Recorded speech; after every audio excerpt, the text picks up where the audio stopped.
ప్రస్తుతం ఆసుపత్రిలో చికిత్స పొందుతున్న మాజీ క్రికెటర్ వినోద్ కాంబ్లీ స్టెప్పులేశారు. నర్సులతో చెక్ దే ఇండియా అంటూ హిందీ పాటకు డాన్స్ చేశారు. ప్రస్తుతం దీనికి సంబంధించిన వీడియో సోషల్ మీడియాలో వైరల్ గా మారింది. ఇటీవలి కాలంలో తీవ్ర అనారోగ్యంతో వినోద్ కాంబ్లీ ఆసుపత్రి పాలయ్యారు. థానేలోని ఓ ప్రైవేట్ ఆసుపత్రిలో వైద్యులు అత్యవసర చికిత్స అందిస్తున్నారు. గత వారం రోజుల నుంచి కూడా టీమిండియా మాజీ క్రికెటర్ వినోద్ కాంబ్లీ ఆరోగ్యం విషమంగా ఉందని సోషల్ మీడియాలో వార్తలొచ్చాయి. దీంతో అతన్ని ఆసుపత్రికి తరలించారని కూడా ప్రచారం జరిగింది.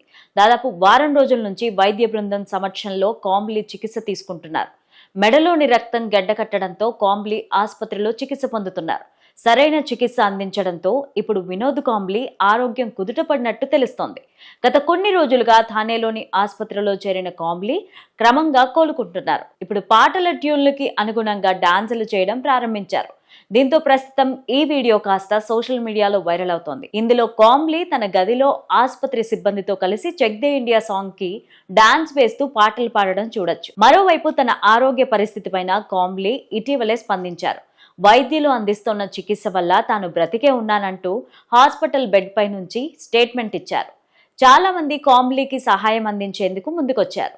దీంతో ఆయన థానేలోని ఓ ఆసుపత్రిలో చేరారు. స్వయంగా కాంబ్లీకి వీరాభిమాని అయిన హాస్పిటల్ ఇన్ఛార్జ్ కూడా కాంబ్లీకి ఎటువంటి ఫీజులు లేకుండానే పూర్తి చికిత్స అందిస్తానని ప్రకటించారు. కాంబ్లీ కోలుకునే వరకు చూసుకుంటానని హామీ ఇచ్చారు. అయితే ఇప్పుడిప్పుడే కోలుకుంటున్న వినోద్ కాంబ్లీ తన ఆరోగ్యం బాగుందని, తనకు ఎలాంటి ప్రాబ్లం లేదని చెప్పే ప్రయత్నంలో భాగంగానే ఇప్పుడు ఇలా డాన్సులు చేశారని తెలుస్తోంది. ఇక కాంబ్లీ డాన్సులకు ఫిదా అయిన నర్సులు కూడా ఆయనతో కలిసి స్టెప్పులేశారు. ఒకప్పుడు క్రికెట్ లో బెస్ట్ ప్లేయర్ గా గుర్తింపు తెచ్చుకొని అంతే వేగంగా టీంకు దూరమైన వాళ్ళు ఎందరో ఉన్నారు.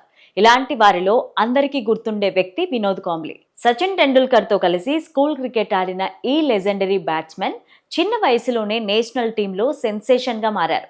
1988లో శారదాశ్రమ్ విద్యామందిర్ తరపున తన చిన్ననాటి స్నేహితుడు సచిన్ టెండూల్కర్ తో కలిసి 664 పరుగుల రికార్డు పార్ట్నర్షిప్ నెలకొల్పారు. ఈ మ్యాచ్ లో కాంబ్లీ 349 స్కోర్ చేశారు. స్కూల్ క్రికెట్ హిస్టరీలో ఇదే టాప్ పార్ట్నర్షిప్ గా ఎన్నో సంవత్సరాలు నిలిచింది. వినోద్ 1991లో షార్జాలో పాకిస్తాన్ పైన ఫస్ట్ వన్డే ఆడారు. 1993లో ఇంగ్లాండ్ పైన మ్యాచ్ తో టెస్ట్ క్రికెట్ ఎంట్రీ ఇచ్చారు.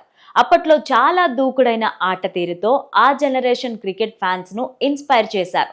కానీ ఆ తర్వాత గాయాలు, వ్యక్తిగత సమస్యల కారణంగా ఫామ్ కోల్పోయి క్రికెట్ కు దూరమయ్యారు. ఇటీవలే ముంబైలో దివంగత కోచ్ రమాకాంత్ ఆచ్రేకర్ విగ్రహావిష్కరణ కార్యక్రమంలో క్రికెట్ లెజెండ్స్ పాల్గొన్నారు. ఈ కార్యక్రమానికి హాజరైన వినోద్ కాంబ్లీ కనీసం నడవలేని స్థితిలో కనిపించారు. ఈ వీడియో సోషల్ మీడియాలో వైరల్ అయ్యాయి. అయితే దీంతో ఆయనకు ఏమైంది అంటూ అందరూ చర్చించుకున్నారు. ఈ కార్యక్రమానికి సచిన్ టెండూల్కర్ కూడా హాజరయ్యారు. కాంబ్లీ టెండూల్కర్ చేతిని పట్టుకొని బదలకుండా అలాగే మాట్లాడుతున్న వీడియో సోషల్ మీడియాలో వైరల్ అయింది. మళ్ళీ ఇప్పుడు ఇలా హాస్పిటల్లో డాన్స్ చేస్తూ మరోసారి సోషల్ మీడియాలో వైరల్ అయ్యారు.